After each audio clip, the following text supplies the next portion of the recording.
Нека да видим още един велик, голям, чутовен националист. Валерката Симеонов. Шефа на СКАТ, който направи специална партия, за да удря по този, на който дължи това, че стана общински съветник, на това, че стана известен изобщо и на това, че реши да се занимава с политика. Валерката Симеонов, шефа на СКАТ, който 2 години и половина изливаше помия срещу мен, не каза нито дума за шистовия газ.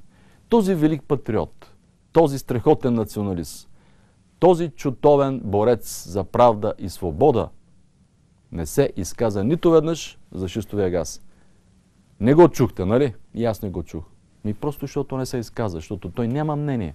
Защото той вече играе с Бойко Борисов из ГЕРБ така и ГЕРБ залагат на СКАТ и на неговата партийка да удря по Атака и да разбива националистическия вод. Това е играта на Валерката в момента. Да си играе с Бойко. Ами Бойко не е толкова лош, казват неговите смешни водещи претенденти за титлата най-смешен водещ на планетата. Бойко вика не е толкова лош, казва непрекъснато поредния водещ при Валери Симеонов в СКАТ. Защо да взема позиция Валери Симеонов по теми като шистовия газ?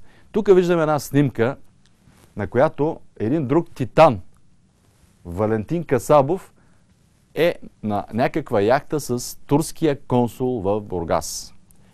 Тази снимка показва двойната природа на Касабов.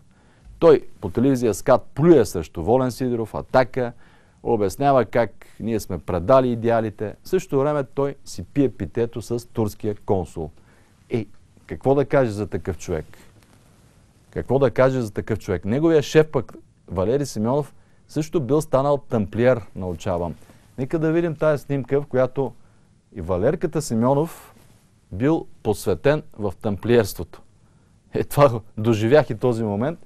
Ето, това е кандидата за кмет на Бургас, който като стана общински съветник, първата му работа беше да си закупи парцелче и да се уедри имението в Бургас.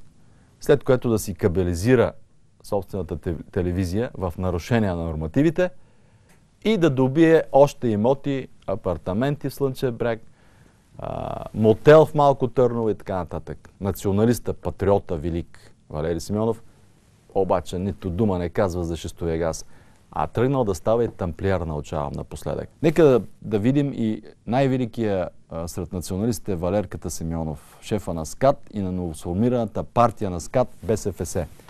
Ето го и Валери Симеонов. Нещо да сте чули, уважаеми българи, да каже по въпроса за акта. Не. Няма и да чуете, защото това не го интересува. Него го интересува да вземе още едно мотелче някъде, да прилапа някой парцел в Бургаско, да си направи хотел там, за да може да печели парички. Това, че акта, някакво споразумение, което ще ограничи хората, ще цензурира, какво го интересува? Той с интернет не се занимава. Интернет му е чужда територия, освен това. Територията са му парцели, окабеляване, далаверка, укриване на доходи. Такива неща, такива хубави неща. За какво му е интернет свобода? Не му трябва. Великият националист и патриот Валери, който ме плю 2 години, нищо не казва за акта. Няма позиция. Неговият подчинен, айде да не използвам такива думи, ще предизвикам Сем да ни глобява. Неговият подчинен адютант Валентин Касабов, който също е един от основните плювачи по мен последните 2 години.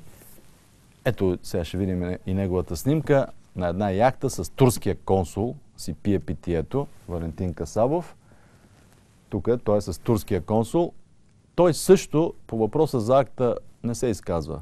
Много не го интересува. Него го интересува да наплюе Волен Сидеров, защото Волен Сидеров е най-лошия от всички. За Касабов. За акта не. Както виждате, драги българи, тези, които ме плюят и обвиняват в изкривяване на идеалите, всъщност изобщо не се интересуват от обществено важните проблеми на България.